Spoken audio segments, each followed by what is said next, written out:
रात के करीब 9 बज रहे हैं। दिन भर की भागदौड़ के बाद ऑफिस से लौटकर कोई थका हारा अपने कमरे में बैठा है।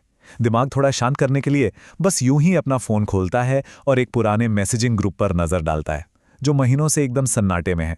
हम सबके फोन में ऐसे ग्रुप्स होते हैं, है ना? आज के इस विश्लेषण में हम एक ऐसी ही कहानी की गहराई में उतरेंगे। एक ऐसी घटना जो एक बहुत ही साधारण से ग्रुप चैट से शुरू होती है और फिर एक रोंगटे खड़े कर देने वाले डिजिटल रहस्य में बदल जाती है। चलिए देखते हैं कि कैसे एक छोटी सी शुरुआत इतना भयानक मोड़ ले सकती है। इस शांत पड़े ग्रुप का सन्नाटा लोकेश नाम का एक सदस्य तोड़ता है। वो अचानक लिखता है, भाई लोग, बहुत हो गया, कहीं घूमने चलते हैं। सच बताऊं तो ये सिर्फ एक आम मैसेज नहीं था, ये एक ट्रिगर था जिसने अतीत की यादों को दोबारा खोल दिया। अक्सर ऐसा ही होता है, जब पुरानी बातें ताज़ा होती हैं तो एक अलग ही लेवल का उत्साह आ जाता है, और यहां भी बिल्कुल ऐसा ही हुआ। सेक्शन 8, द ट्रैवल ट्राइब और पुराने दोस्तों का मिलन। लोकेश के बस इस एक मैसेज के बाद द ट्रैवल ट्राइब नाम का एक ग्रुप अचानक से जिंदा हो उठता है। लेकिन आगे बढ़ने से पहले ये समझना बहुत जरूरी है कि इस ग्रुप की नींव आखिर कितनी गहरी थी। इस ग्रुप में 4 लोग थे, हरकेश, मोहित, आरपी और लोकेश। सबसे अहम बात यह है कि ये कोई आम कॉलेज वाले दोस्त नहीं थे, बिल्कुल नहीं।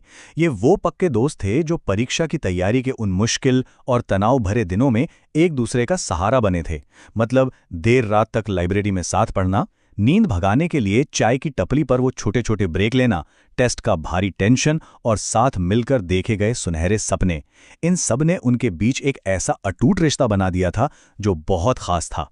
बाद में नौकरी लगने पर चारों भले ही अलग अलग शहरों में बस गए, लेकिन वो पुरानी यादें उस ग्रुप में हमेशा के लिए कैद हो गई थी। सेक्शन 2, मंजिल भानगढ़ और सफर की शुरुआत। अब जैसे ही ट्रिप की बात उठी, पूरे ग्रुप में गजब की ऊर्जा दौड़ गई। मोहित ने तुरंत रिप्लाई किया, मैं तैयार। आरपी ने पूछा, जगह बोल। और हरकेश ने तो साफ हिदायत दे दी, देख भाई, इस बार कैंसिल मत करना। कुल मिलाकर उत्साह एकदम चरम पर था। इसके बाद लोकेश कुछ सेकंड तक टाइप करता रहा और फिर उसने लोकेशन ड्रॉप की, भानगढ़। अब भानगढ़ का नाम सुनते ही वो ग्रुप जो पल भर पहले मजाक और उत्साह से भरा हुआ था, अचानक एक बहुत ही गहरी और अजीब सी चुप्पी में डूब गया, एकदम सन्नाटा। और उस भारी सन्नाटे को हरकेश ने तोड़ा। उसने लिखा, भाई दूसरी जगह चलते हैं। यहां हमें घबराहट का सबसे पहला हिंट मिलता है। लेकिन लोकेश ने इस डर को तुरंत मजाक में टाल दिया और कहा, अरे यार, डर क्यों रहे हो? ये एक इंसानी फितरत है कि हम अनदेखे खतरों को अक्सर हल्के में ले लेते हैं। और बस इसी के साथ उनकी इस यात्रा की शुरुआत हो गई।